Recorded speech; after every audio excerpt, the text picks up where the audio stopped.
activar un ácido graso, es decir, para ponerle un grupo CoA al ácido graso, algunos ponen acil-CoA activasa, acil-CoA transferasa, y no, es la acil-CoA sintetasa, es la enzima que activa el ácido graso.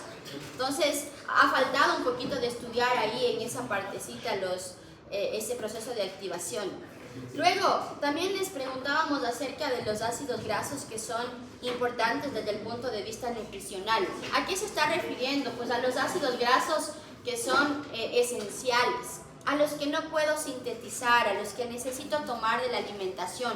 Eso es importante desde el vista nutricional porque quiere decir que debo consumirlos en la nutrición. ¿Y cuáles son esos? Pues el linoleico. Eso no, mi cuerpo no puede sintetizar ese porque no podía poner dobles enlaces a partir de la posición 9. Y este tiene enlaces por encima de esa posición. Entonces solamente había que acordarse y decir, ¿qué debo consumir? Porque yo no puedo sintetizar todo lo que tenga posición por encima de la 9, del doble enlace por encima de la 9. Entonces hay que tenerlo presente.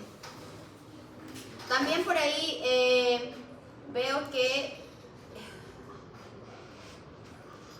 dice, ¿cuál de los siguientes compuestos está involucrado en la síntesis de trigliceroles? Pues los ácidos grasos que se obtienen de los kilomicrones, de las VLDL, dijimos que van a parar al adipocito para guardarse, para reservarse. Entonces eso es lo que tenían que haber puesto. Todos los ácidos grasos que se obtienen de kilomicrones es lo que se va a utilizar para formar triglicéridos en el tejido adiposo.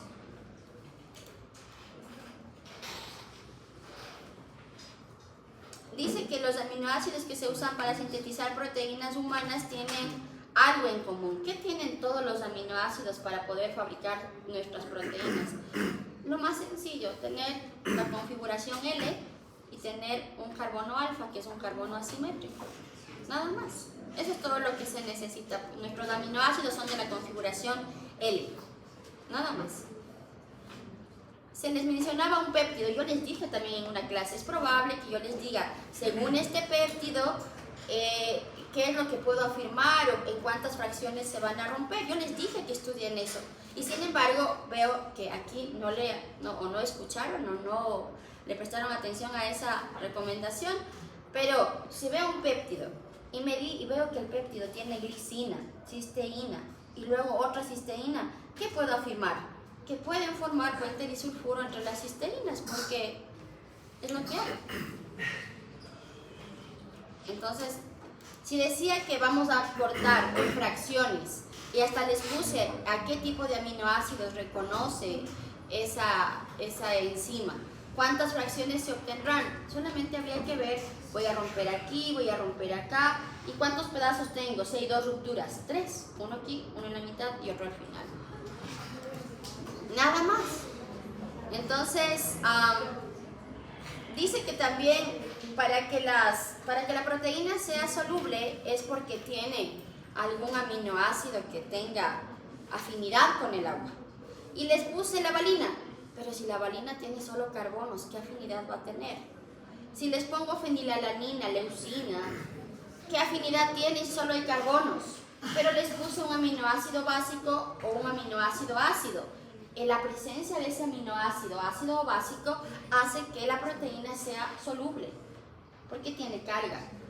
Y yo inclusive les di en clase la categoría de aminoácidos hidrosolubles y aminoácidos hidrofóbicos, hidrofílicos, hidrofóbicos.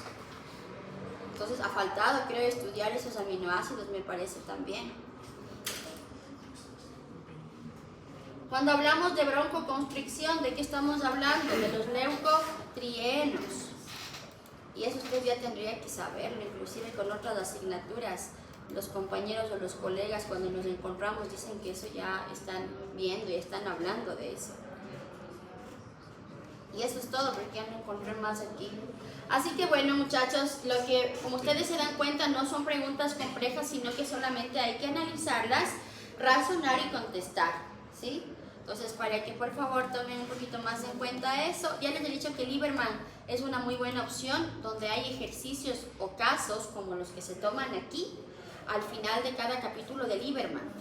Entonces, agarren también Lieberman para poder prepararse para estas evaluaciones y para el examen final, porque ahí están ejercicios similares a estos, muy similares están los ejercicios que tenemos ahí.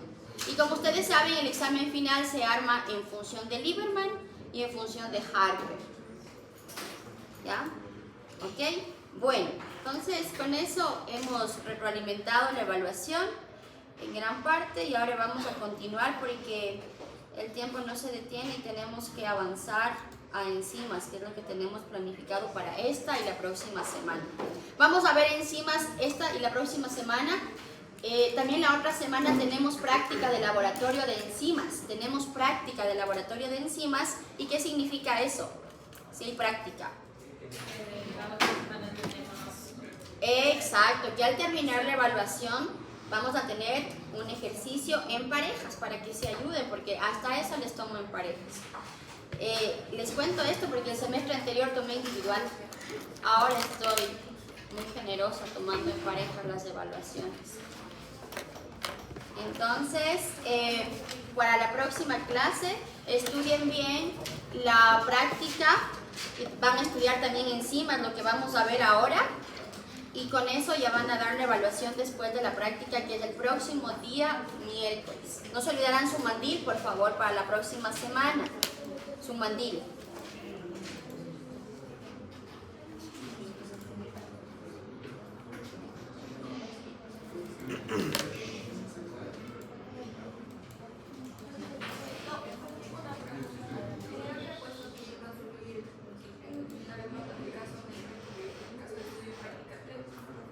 ¿Está subida la nota?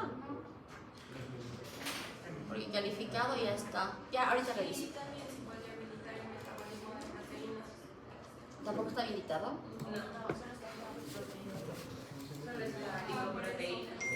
¿Y por qué no dijeron? ¿Por qué?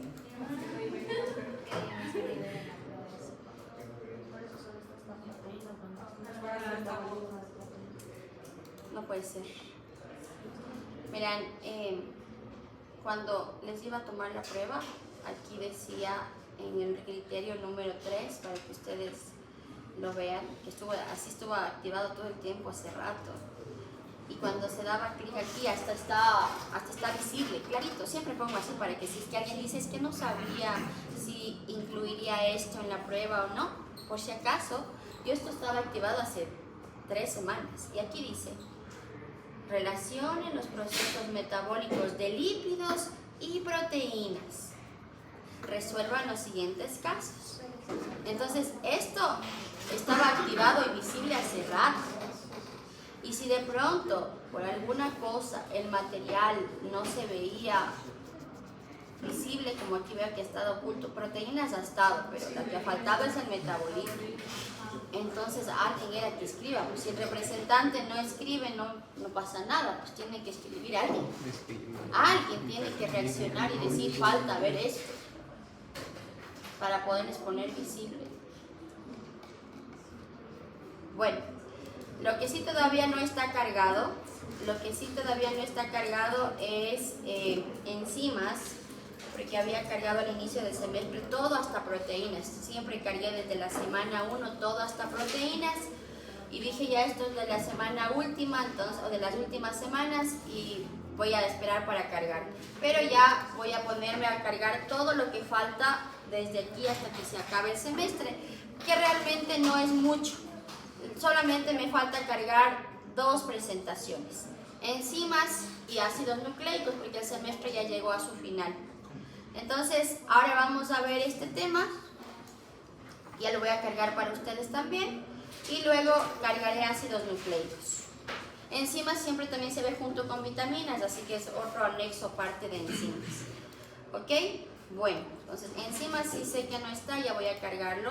Y si de pronto no se ve hasta el día viernes máximo, les pido que alguien me escriba y me diga que no se ve para poderles resolver enseguida.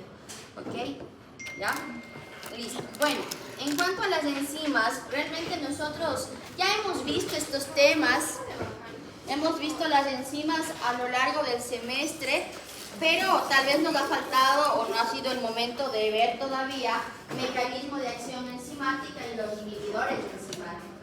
Entonces, para esto vamos primero a puntualizar que hay una breve reseña histórica, solo para que usted la conozca, para que sepa cómo evolucionó este tema. Y resulta que la palabra enzima no se utilizó directamente o que alguien no los bautizó así a estas moléculas, sino que fue un proceso de descubrimiento, de investigación. Resulta que Pasteur en el año de 1850 empieza a hacer experimentos de fermentación alcohólica. Entonces, en esos experimentos de fermentación, él se daba cuenta que cuando utilizaba la levadura, él tenía que colocar, ¿no es cierto?, tenía que estar presente en esa reacción, estas moléculas, para lograr obtener su producto. Entonces, claro, él dijo, estoy seguro que para hacer una reacción química se necesita de una molécula que apoye, que ayude la reacción. Y entonces, en su momento, él la llamó fermentos. Pero resulta que en el año de 1878, otro científico llamado Willy Kuhn lo que hace es ya ponerle un nombre. Y dice, a ver, no podemos llamarle fermentos porque no todas las reacciones que hacemos son de fermentación, sino de otros tipos de reacciones. Y sí estoy de acuerdo en que esas moléculas existen y ayudan a que la reacción enzimática o la reacción química se lleve a cabo, pero ¿qué te parece? Vamos a poner un equivalente que signifique en la levadura. Y ahí encontraron la palabra enzima, que significa en la levadura. Entonces, a partir de 1878 ya se utilizó la palabra enzima para referirse a esta molécula que trabaja sobre otra para poder apoyar en la reacción química. A partir de eso vinieron muchos otros científicos que hicieron un sinnúmero de experimentos. Uno de ellos, por ejemplo, fue Wagner, que lo que él hace es lograr extraer a una enzima de una reacción. Y con esa extracción, él logró comprobar no solo que existen, sino que gracias a él se pudo comprobar la naturaleza de la enzima. Y uno se pregunta, ¿qué naturaleza tienen las enzimas?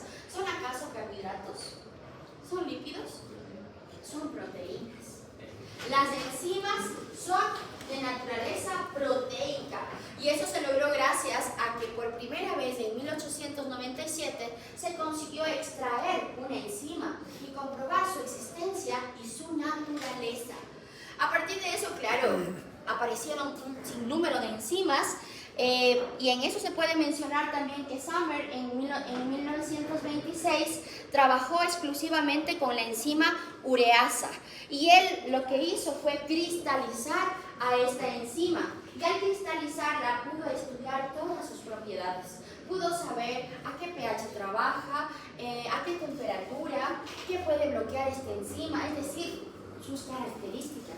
Y claro, hoy en día, que la ciencia ha avanzado tanto, ahora ya tenemos métodos ultra efectivos, como por ejemplo la resonancia magnética nuclear, que te permite conocer tanto acerca de una enzima que eso ha apoyado muchísimo al desarrollo de fármacos.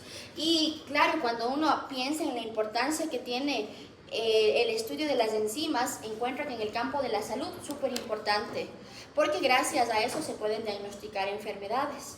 En el campo de la farmacia, igual súper importante, porque gracias a eso se desarrollan fármacos. Y claro, en el campo de la alimentación, de la agricultura también, porque no es que solamente existen relaciones enzimáticas en nuestro cuerpo, sino también en los vegetales. Y eso sin lugar a duda ayuda a resolver muchos problemas de la industria. ¿Ok? Bueno, ¿qué más podemos mencionar? Entonces, si sabemos que las enzimas son de naturaleza proteica y apoyan en una reacción, podemos decir que las enzimas son catalizadores biológicos. Catalizadores biológicos. ¿Qué es un catalizador? ¿Qué se entiende por catalizador? Perfecto. Algo, una molécula que acelera una reacción. Y esto es importantísimo porque si no estuviera presente la enzima, tal vez tienen que pasar años para que se consiga esa reacción. Pero si la enzima está presente, segundos. ¿Okay? Entonces la enzima, al ser un catalizador biológico, acelera la reacción de tal manera que se consigue en fracción de segundos. Algo que puede demorar años en ocurrir.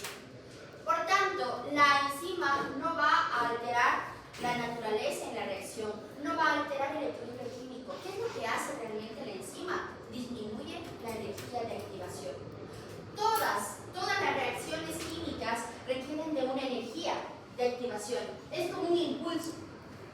Entonces, supongamos que vamos a ascender una montaña. Claro, el ir sin enzima probablemente te dure toda la mañana el ascender la montaña. La enzima sería aquello que te da un empujón tan grande que rápidamente llegas a la cima y culminas ese proceso. Entonces, la enzima lo que hace es disminuir la energía de activación que se requiere. Si yo sé que para que se dé una reacción química, la molécula tiene que alcanzar una determinada energía de activación, la enzima lo que hace es hacer que rápidamente alcance esa energía de activación y por eso hablamos de que disminuye la energía de activación. ¿Ok? Las enzimas son prácticamente, como ya mencionamos, proteínas. Sin embargo, hay un pequeño grupo de moléculas llamadas ribosimas. Cuando usted escucha la palabra ribosima, tiene que asociar, claro, con ARN. ¿Qué pasa con ese ARN? Ese ARN tiene propiedades catalíticas, es decir, son ARN que tienen la posibilidad de acelerar una reacción química. A ese grupo de moléculas que no son proteínas, sino que son ácidos nucleicos, se les llama ribosimas. ¿Ok? Es un grupo pequeño. No son de naturaleza proteica, sino son ARN con actividad catalítica. Y cuando pensamos en las condiciones que necesitan las enzimas para trabajar, ¿qué condiciones serán?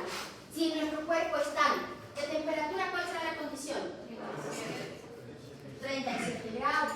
¿Y en cuanto al pH cuál será la condición?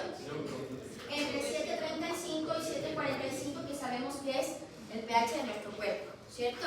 Entonces son condiciones realmente suaves, son condiciones que me permiten a mí entender que la mayoría de proteínas o enzimas en este caso van a poder hacer su acción a 37 grados centígrados y a un pH que está en el rango de la neutralidad, específicamente 7.35 a 7.45.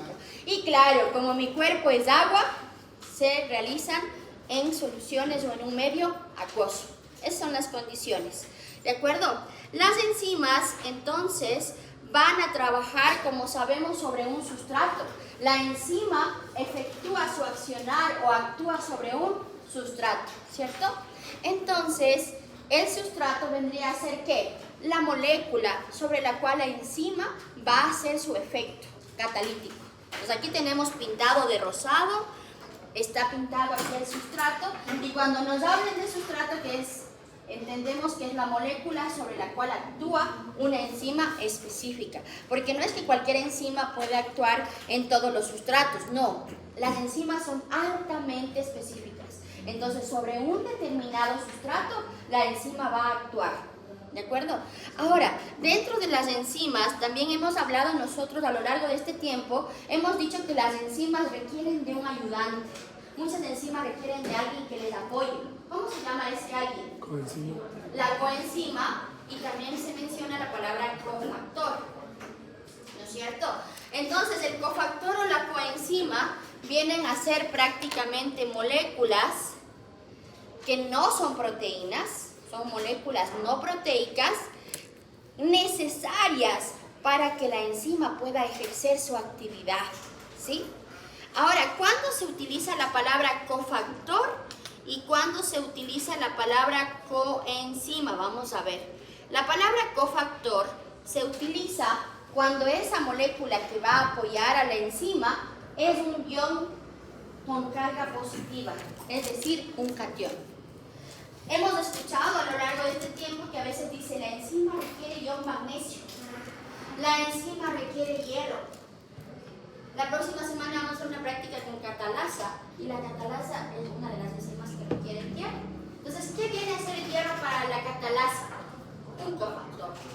Ese ayudante que requiere para que la catalasa efectúe su accionar. Y aquí tenemos en una tabla algunos ejemplos de cofactores, es decir, de cationes con la enzima a la que van a apoyar. ¿Y cuándo utilizamos la palabra coenzima? Igual, es una molécula que va a apoyar a la enzima para que haga su acción. Pero la palabra cofactor es para referirse a aquellas moléculas que tampoco son proteínas, son moléculas orgánicas provenientes de ¿quiénes? De las vitaminas. Porque cuando hablamos, por ejemplo, de que esta enzima necesita biotina, La biotina proviene de una vitamina. Decimos que también hemos visto, por ejemplo, cuando hicimos transaminación, ¿se acuerda que la PLP, que es la piridoxalfosfato, necesitaba, mejor dicho, que las enzimas transaminasas requieren de PLP? ¿Qué significaba PLP? Piridoxalfosfato. Esa piridoxalfosfato es una coenzima. Piridoxalfosfato viene de la vitamina B6. Entonces, coenzima es una molécula orgánica proveniente de una vitamina que asimismo apoya la actividad enzimática. ¿Sí? ¿Estamos de acuerdo? Muy bien. Y, por ejemplo, ustedes dicen, y también aparte de la biotina, aparte de la PLP, hemos visto mucho aparecer NAD. Hemos visto aparecer FAD, que son coenzimas. Porque tanto NAD como FAD también vienen de las vitaminas. Son coenzimas. ¿Ok? ¿Sí? ¿Estamos de acuerdo? Bien. Ahora, entendiendo esto, hay que también familiarizarse con algunos términos. Y resulta que en el campo de las enzimas, en el campo enzimático, le dan un nombre a la unión entre la enzima propiamente dicha y el cofactor o coenzima. Cuando se une la enzima con su cofactor o coenzima, le llaman holoenzima. La palabra holo significa todo. Entonces, cuando ya la enzima se unió con su cofactor o su coenzima, forma un equipo indestructible al que le dieron el nombre de holoenzima. Y cuando querían referirse solamente a la enzima propiamente dicha, la proteína, que todavía no ha recibido ni un cofactor ni una coenzima, le llaman apoenzima. ¿De acuerdo? Ejemplo, la catalasa sola sería una apoenzima. Con el hierro, que es un cofactor, sería una holoenzima. ¿Estamos de acuerdo? Perfecto. Esos son los términos que se utilizan en el campo enzimático. Ahora, en cuanto a la nomenclatura, en la antigüedad no había un sistema de organización para poder tener bien, bien organizado el proceso de la nomenclatura. Antes se descubría una enzima y le poníamos el nombre porque me parece bien, porque suena bien, porque fulanito lo descubrió. Es decir, se ponía el nombre que a la persona que descubrió le parecía bueno para esa enzima. Pero resulta que aparece una comisión o nombran una comisión enzimática que le dicen eso no puede ser así porque de lo contrario sería muy difícil poder entender primero qué es una enzima o descubrir qué es una enzima y segundo, cada quien va a poner el nombre que quiera. Entonces, la comisión enzimática dice no, vamos a organizar esto que hasta ahora no se ha podido reglamentar bien y vamos a hacer que todas las enzimas terminen en asa, de tal manera que quien lee el nombre, cuando lea la terminación asa, dice esto es una enzima, sin lugar a dudas es una enzima. Y vamos a hacer algo más aún organizado. Si es que la enzima sabemos que va a actuar sobre un determinado sustrato, para que sea fácil nombrar a las enzimas, entonces el nombre será considerando el sustrato, el tipo de reacción y la terminación asa. Entonces, claro, por ejemplo, aquí vemos una reacción donde se ve que gliceraldehído 3-fosfato es el sustrato. Vemos que la enzima entonces, ¿qué va a hacer? Va a prácticamente insertar un grupo fosfato acá y por eso el producto aquí es el 1,3-bisfosfoglicerato. Claro, viene ya en el sustrato ya hay un grupo fosfato, viene un segundo grupo fosfato y ahora se meten dos grupos fosfato. ¿Qué está haciendo la enzima? Entonces decimos, bueno, en esa reacción lo que estamos apreciando que ocurre es que la enzima en este caso tiene que trabajar sobre esta molécula para lograr que se inserte otro grupo fosfato. Entonces, miren, ahí está. Le llamaron a la enzima gliceraldehído 3-fosfato deshidrogenasa. ¿Sí? Le llamaron gliceraldehído 3-fosfato deshidrogenasa y claro, a esta enzima le van a poner un código EC. ¿Qué es el código EC? Es un número que tiene 4 dígitos. Y dependiendo del primer dígito, que es el más importante, sabemos a qué tipo de enzima pertenece. Miren, la clasificación me lleva a 6 grupos enzimáticos. Óxido reductasas número 1, transferasas número 2, hidrolasas 3, liasas 4, isomerasas grupo 5 y ligasas grupo 6. Entonces, cuando yo vea el código EC, por ejemplo, de la catalasa, alguien googlee, por favor, y dígame cuál es el código EC de la catalasa. Debe ser de 4 dígitos separado por puntos. ¿Cuál es el código EC de la catalasa?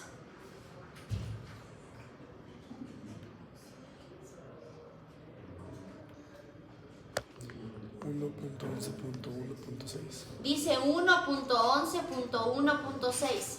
Entonces, ¿a qué grupo ha pertenecido la catalasa? Óxido reductasa. La catalasa pertenece al grupo de las óxido reductasas. Entonces, ¿qué tipo de reacción va a catalizar la catalasa? De óxido reducción. ¿Y esta catalasa puede tener otro nombre? Claro que sí. La catalasa actúa sobre un sustrato que es el peróxido de hidrógeno, H2O2. Entonces, el nombre químico que la comisión le habrá dado a esa enzima será peróxido de hidrógeno, óxido reductasa. ¿Sí? Entonces, claro, ya con la comisión ya no le pusieron nombres pequeñitos, como por ejemplo catalasa, sino en función del sustrato, el tipo de reacción y la terminación asa. Todas las enzimas que hemos estudiado hasta ahora, todas tienen un código EC. Y todas tienen que pertenecer a alguno de estos grupos. Si es que se trata de una óxido reductasa es porque sabemos que está involucrada en una reacción de óxido-reducción. Y nosotros hemos visto muchísimas reacciones de óxido-reducción hasta el momento. Y creo que no se han de olvidar de las deshidrogenasas, que es las que más hemos nombrado. Entonces usted ya sabe a qué grupo pertenece. Luego están las transferasas. Como su nombre lo indica, quiere decir que se transfieren grupos funcionales. Viene de una molécula y le transferimos a otra, una transferasa, ¿sí? Y ahí también hemos visto nosotros algunas, que le sacamos una molécula acá y le ponemos acá. Cuando vemos trabajar, por ejemplo, para pasar de glucosa a glucosa 6-fosfato, ¿qué hacemos? Sacamos el fosfato del ATP y se lo pasamos a la otra molécula. Eso sería una transferencia, ¿cierto? Entonces ahí vamos a ubicar a todas las quinasas que también les hemos visto. En el examen final o en la parcial de la semana 16 les va a tocar eso, justo poder clasificar y decir si esta enzima hace tal acción, entonces ¿cómo yo le clasificaría? Hidrolasas quiere decir que participan en reacciones de rompimiento en presencia de agua, es decir que hay ruptura cuando el agua forma parte de la reacción. Liasas son aquellas que hacen también reacciones de ruptura, pero nunca en presencia de agua, porque si no sería una hidrolasa, sino una enzima que hace que se rompen enlaces y se dividan las moléculas. Las isomerasas, claramente, cuando están en reacciones de isomerización. Y si se han de acordar que en glucólisis había el grupo funcional en la posición 1 y bajaba al 2. En la misma molécula había movimiento de grupo funcional y se formaba un isómero. De glucosa se obtenía fructosa. Eso sería una isomerasa. Y las ligasas ligan, es decir, forman enlaces, ligan, hacen ligaduras. Eso quiere decir que cuando hay la unión de dos partes para formar una sola estructura con el consumo de ATP, esa es una ligasa. ¿De acuerdo? ¿Estamos claros? Entonces, la próxima clase vamos a coger algún ciclo que hemos estudiado hasta ahora, vamos a sacar todas las enzimas que tenemos ahí y las vamos a intentar clasificar reconociendo lo que hacen, ya que eso les voy a tomar en la prueba de la semana 16. Entonces vamos a tratar ahora de ejercitar más lo que voy a tomar en la semana 16. ¿Ok?